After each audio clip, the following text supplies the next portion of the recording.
ओम ह्रीं अरहं णमोजिनाणम।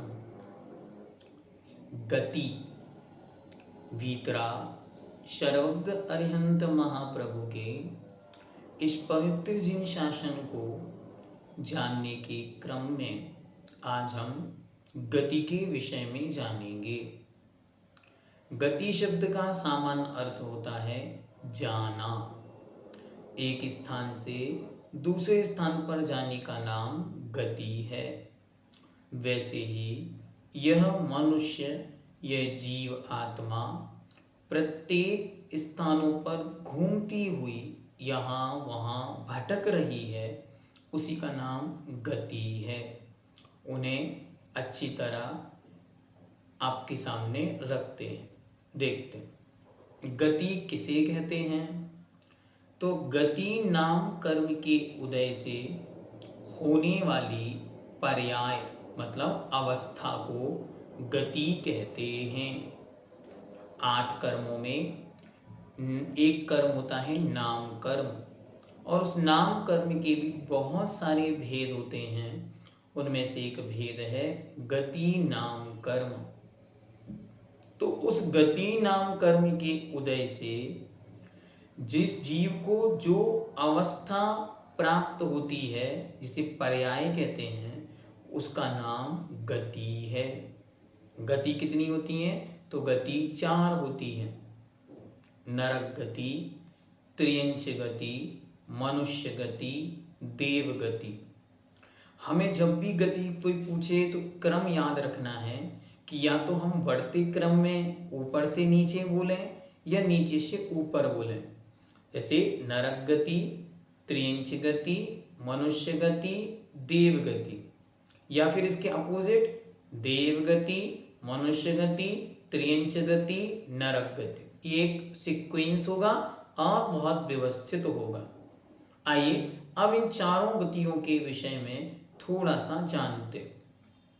इन चारों गतियों का विस्तार सा बहुत सुंदर वर्णन आगम ग्रंथों में किया गया है, और जिन आगम ग्रंथों में बहुत सुंदर तरीके से चारों गतियों में कैसी कैसी स्थितियां हैं, कैसे दुख हैं, क्या सुख है, सारी चीज़ों का वर्णन विस्तार से मिलता है। 6 ढालाकार ने पहली ढाल में चारों गतियों के दुखों का वर्णन भी बहुत अच्छी तरह बहुत सुंदर शब्दों में किया है। उसका लिंक भी आपको डिस्क्रिप्शन में दे दिया जाएगा। साथ ही चारों गतियों का विस्तार सा वर्णन भी आपके सामने पूर्व में हम रख चुके हैं, और भी उसका लिंक भी आपको डिस्क्रिप्शन बॉक्स में इस वीडियो के नीचे मिल जाएगा। आइए अब देखते हैं चारों गतियों में पहला नरक गति। नरक गति नाम कर्म के उदय से नरक में जन्म होना नरक गति कहलाती है। नरक में जाना ये नरक गति, और उस नरक में रहना ये नरक आयु कहलाती है। इसलिए आयु और गति में अंतर। आयु जो रोक कर रखती है और जो ले जाती है उसका नाम गति। तो नरक गति में ले जाने वाली नरक गति है, और उस नरक में हम वो जितने टाइम पीरियड तक बंद कर रहेगा उसका नाम है नरक आयु। इससे प्राणी को नारकी का शरीर धारण करना पड़ता है। जब मनुष्य या पशु मरकर नरक में जन्म लेता है तब उसे नरक गति का होना कहते हैं। उन नरकों में जीव को दिन रात का अशाह दुख भोगना पड़ता है। नरक में अत्यंत कष्ट, अत्यंत वेदना और महानतम दुख है। लेकिन बहुत सारे लोग ये कहते हैं, अच्छा हमने तो नरक देखा नहीं इसलिए हम इन सब चीज़ों को नहीं मानते। तो हम उनसे बहुत अच्छी तरह कहते हैं, और आप सब भी बहुत अच्छी तरह इस पर विश्वास करें। क्या? सुने।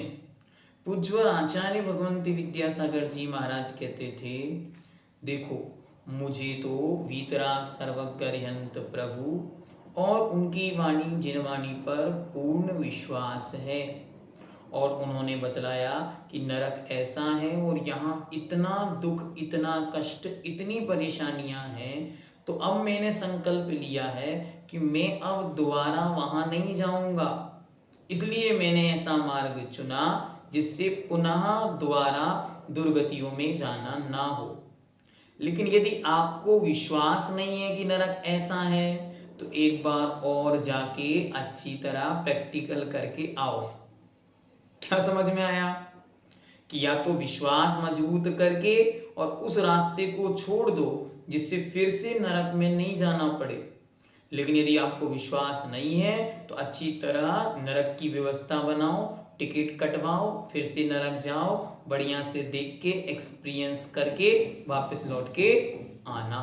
तो जीवन पर्यंत के लिए ये बात ध्यान रखना है कि जो भगवान का कहा हुआ वचन है हम उसकी श्रद्धा करें और विश्वास करके भगवान ने कहा है कि नरक में इस प्रकार की वेदनाएं, दुख, कष्ट या परेशानियां हैं, तो हम अपने जीवन को फिर से उस स्थान पर ना जाना पड़े ऐसे कामों में लगाएं।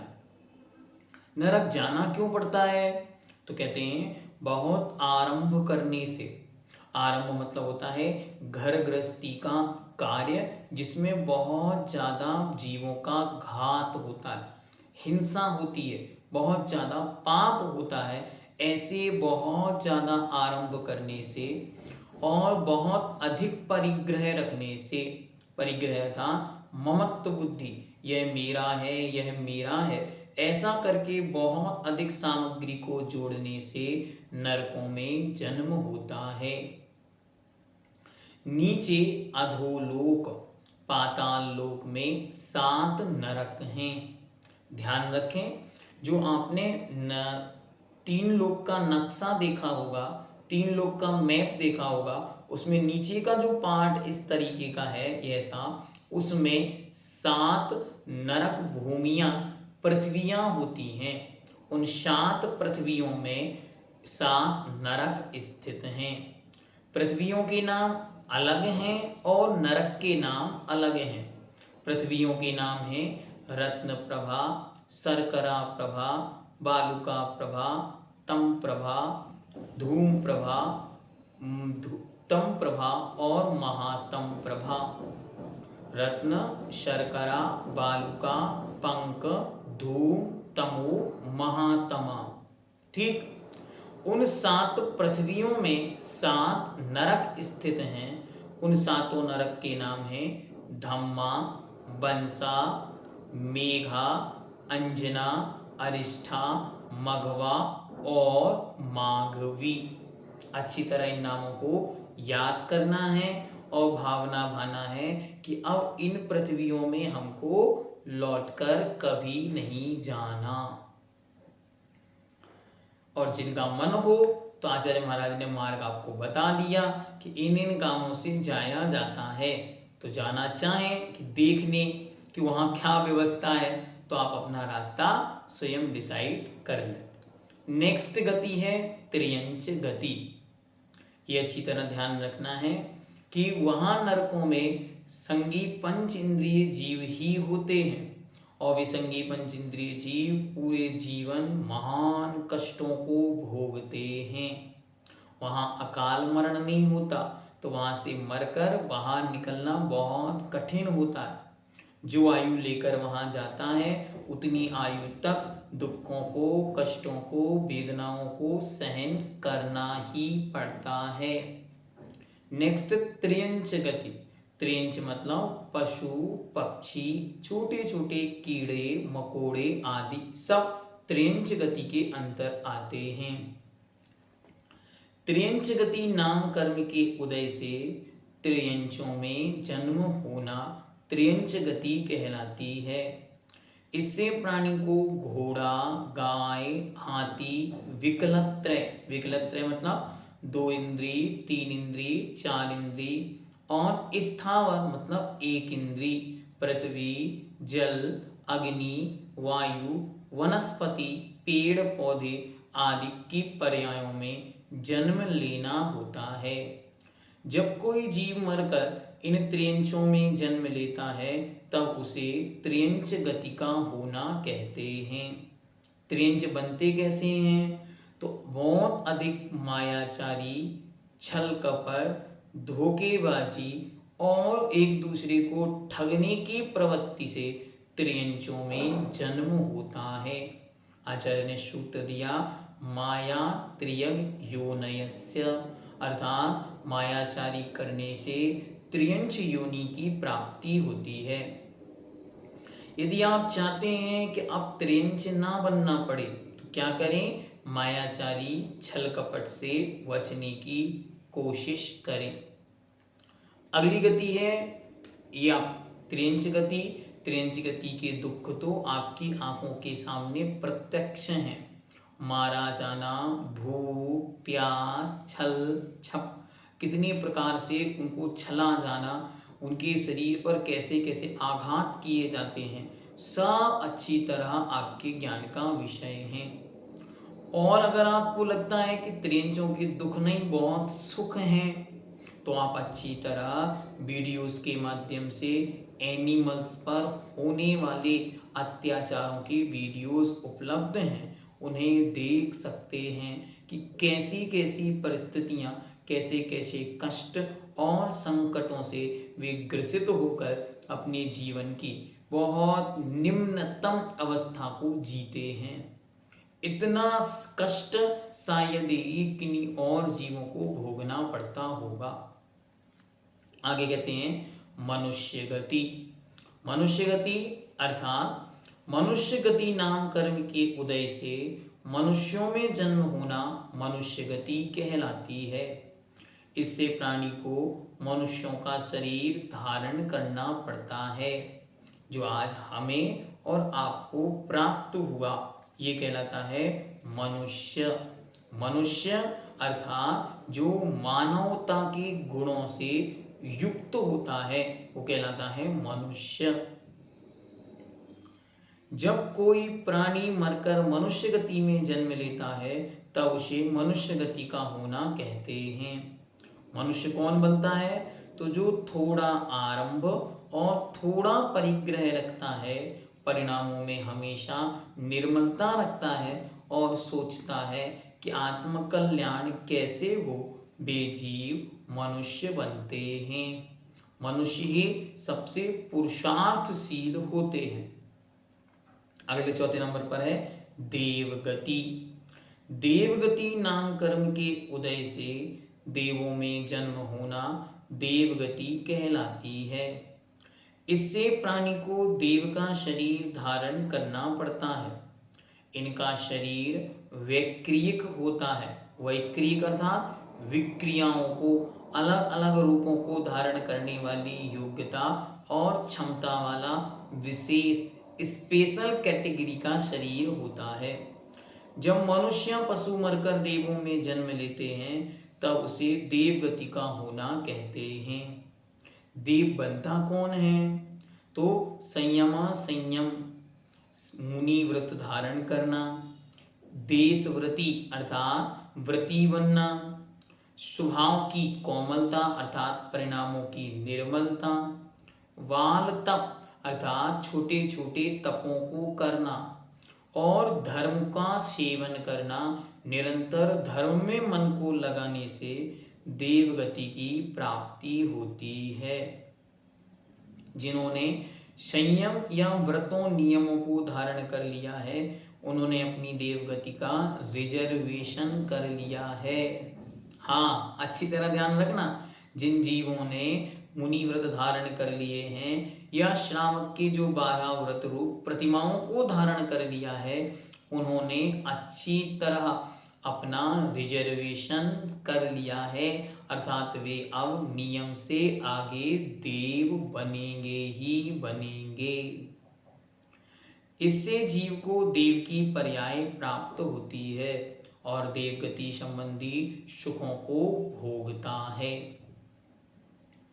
अब आपके मन में प्रश्न उत्पन्न होगा कि अब ये जीव तो जो हैं गति वाले हुए, क्या ऐसे भी कोई जीव हैं जिनकी कोई गति नहीं होती? तो कहते हैं हाँ, सिद्ध या मुक्त जीव की कोई भी गति नहीं होती, क्योंकि गति की प्राप्ति नाम कर्म के निमित्त से होती है। नाम कर्म के उदय में जीव गमन करता है और जाता कहाँ है? जहाँ उसने नई आयु को बांधा हो। लेकिन मुक्त जीव ने तो चारों प्लस चार दोनों प्रकार के अर्थात आठों कर्मों का नाश कर दिया है, इसलिए अब उनका किसी और गति में गमन नहीं होता, इसलिए उनकी चारों गतियां नहीं होती। इसलिए आपने देखा लो पंचम गति के पाने को। अब ये पंचम गति कौन है? तो शुद्ध अवस्था, मुक्त अवस्था को पंचम गति ऐसा कहते हैं। गति मतलब जाना, पंचम मतलब पांचवी, जो इन चार से अलग है, ऐसी सिद्ध अवस्था को पूजनकारों ने पंचम गति ऐसा शब्द प्रदान किया। लेकिन वास्तविकता में सिद्धों की कोई गति नहीं होती और गतियां हमेशा चार ही होती हैं। इसलिए जो पंचम गति शब्द आता है उसका अर्थ यही जानना चाहिए कि सिद्ध लोक, सिद्ध अवस्था या मुक्ति की प्राप्ति में जो यहाँ से वहां तक गमन होता है उसका नाम गति है, इसलिए उसे पंचम गति ऐसा कहते हैं। गति की अपेक्षा किसकी कितनी इंद्रियां होती हैं? तो कहते हैं नारकी, मनुष्य और देव, इनके तो नियम से पांचों इंद्रियां होती हैं। इनके नियम से पंच इंद्रिय जीव ही यहाँ उत्पन्न होते हैं, नारकी भी, देव भी और मनुष्य भी। लेकिन जो त्रियंच गति है उस त्रियंच गति में जीव अपने अपने कर्मों के अनुसार यथा योग्य एक इंद्री, दो इंद्री, तीन इंद्री, चार इंद्री और पंच इंद्रियों को प्राप्त होते हैं। मतलब कंसेप्ट एकदम क्लियर हुआ कि देव, नारकी और मनुष्य इनके तो हमेशा हमेशा ही केवल पंच इंद्रिय ही होती हैं, पांच इंद्रिय जीव ही यहाँ पाए जाते हैं। लेकिन इसके अलावा जो त्रियंच गति है उनके यथा योग्य अपने अपने कर्म के निमित्त से प्राप्त अवस्था के अनुसार इंद्रियां होती हैं। आइए अब एक बहुत इंटरेस्टिंग विषय आपके सामने रखते। इन चारों गतियों में आवागमन के क्या नियम हैं? आवागमन के नियम मतलब इनमें कौन कहाँ से आ सकता है और कौन कहाँ जा सकता है, तो बतलाते हैं। सबसे पहले ध्यान रखना है नरक गति, ये आपको जीवन भर के लिए याद रखना विषय।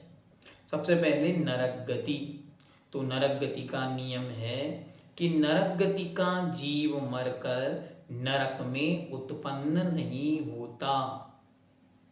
दूसरा, नरक गति का जीव मरकर देव नहीं बनता। ध्यान से, नरक गति का जीव मरकर नारकी नहीं बनता, नरक गति का जीव मरकर देव नहीं बनता, नरक गति का जीव मरकर या तो मनुष्य बनेगा या फिर त्रियंचों में जाएगा। ठीक इसी तरह अब हम चलते हैं ऊपर देवगति। तो देवगति में क्या नियम है? तो देवगति का पहला नियम कि देव मरकर कभी भी देव नहीं बनता। देव यदि मरण करेंगे तो या तो मनुष्य बनेंगे या फिर त्रियंच बनेंगे। दूसरा नियम, देवगति का जीव मरकर कभी भी नरक नहीं जाता। ध्यान से, पहला नियम क्या? देवगति का जीव मरकर देव नहीं बनता। उसी जन्म में, है ना, एक दो जन्म बाद बन सकता है, लेकिन उसी जन्म में वहीं से मरण करके फिर से देव नहीं बनता। और दूसरा नियम है कि देव मरकर कभी भी उसी भाव से डायरेक्ट नरक में नहीं जाता।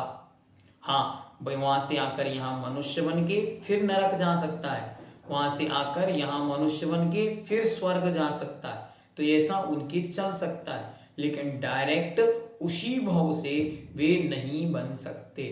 तो नारकी बनकर नारकी नहीं बनते, नारकी तुरंत ही देव नहीं बनते, देव मरकर देव नहीं बनते और देव मरकर नरक नहीं जाते।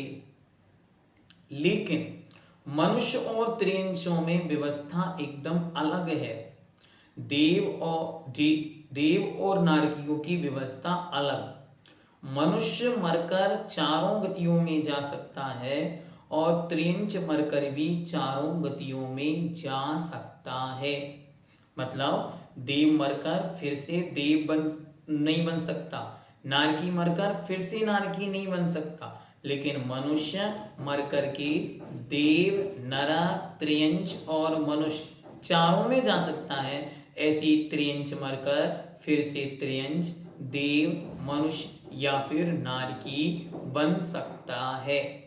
इससे ये क्लियर हुआ कि हम और आप चौराह पर खड़े हैं, चारों तरफ के रास्ते खुले हुए हैं। अब अच्छी तरह मन बनाना है कि हमको कहाँ जाना है। भगवान उमा स्वामी देव ग्रंथराज तत्वार्थ सूत्र में बतलाते हैं कि चारों गतियों में जाने के ये रास्ते हैं। चारों गतियों के आश्रम और बंध के ये कारण हैं। आपको जहाँ जाना है वहाँ का बंद कीजिए और वहाँ जा सकते हैं, क्योंकि हमें हमारे कर्म का उदय से अगली पर्याय, अगली अवस्था और अगली गति प्राप्त होनी है। इसमें कोई मीडिएटर, बिचौलिया या बीचवान नहीं है जो हमारी गति को पलट सकता है। नहीं, जैसी आयु हम स्वयं बांधेंगे उस आयु के अनुसार हमारी गति अर्थात गमन होगा और हमें अगली गति प्राप्त होगी। इसलिए अच्छी तरह अपने मन को, अपने विचारों को उस रूप बनाएं जहां हम भविष्य में जाना चाहते हैं। रोज जब विचार आए, जब कुछ करने की प्रवृत्ति बने, तो अंतरंग से विचार किया करो, मैं ऐसा कर रहा हूँ तो इसका फल इस प्रकार का हो सकता है। उसके कारण यदि इस समय आयु का बंध अपकर्ष काल पड़ा तो मुझे कहीं भी जाना पड़ सकता है। ऐसा विचार करने से हमारा मन हमेशा अच्छे अच्छे कार्यों की ओर लगेगा और बुरी कार्यों से, बुरी प्रवृत्ति, दुष्कर्मों और पापों से बचने का हम प्रयास करेंगे। क्योंकि आयु का बंध कब होगा हमको नहीं पता, हमारा जीवन कितना है हमको नहीं पता, लेकिन अच्छे काम हम जीवन भर कर सकते हैं। तो इसलिए अच्छे कामों में अपने मन को लगाना चाहिए, क्योंकि हमारी गति हमारे ही हाथ में है, ये हमारा भविष्य है। तो इसलिए अच्छी तरह अपने भविष्य को डेवलप्ड करें। अपने भविष्य को भविष्य वक्ता ज्योतिषियों से नहीं पूछना है कि आप हमारा भविष्य बताओ, हमारा अगला जन्म कहाँ होगा, बल्कि हमें अपने परिणामों से, अपने भावों से और अपनी क्रियाओं से पूछना है। अगर क्रिया ऐसी है तो भविष्य ऐसा होगा। ठीक है, आइए अब आगे देखते हैं। प्रश्न बनता है कि सबसे अच्छी गति कौन सी है? तो ध्यान से, सबसे अच्छी गति मनुष्य गति है। यद्यपि हमें छोड़नी तो चारों गतियां हैं, सबसे अच्छी गति तो सिद्ध गति है, सिद्ध अवस्था है, लेकिन फिर भी सिद्ध अवस्था को प्राप्त करने के पहले सबसे अच्छी अवस्था कौन सी है? तो सबसे अच्छी अवस्था मनुष्य गति है, क्योंकि इस मनुष्य गति में ही ध्यान, महाव्रतों का पालन, शुक्ल ध्यान की प्राप्ति और मोक्ष की प्राप्ति हो सकती है। मनुष्य के अलावा देव, नारकी और त्रियंचों में मोक्ष प्राप्ति की योग्यता नहीं है। वे जीव यद्यपि आत्मा में शक्ति से भगवान बनने की योग्यता रखते हैं, लेकिन पर्यायगत अशुद्धि, पर्यायगत योग्यता के अनुसार वे उस भव में भगवान नहीं बन सकते। इसलिए हम सब अपनी इस पर्याय को निरंतर धन्यवाद दिया करें और अपने आप को कहा करें कि देखो कितनी सुंदर जीवन हमने पाया।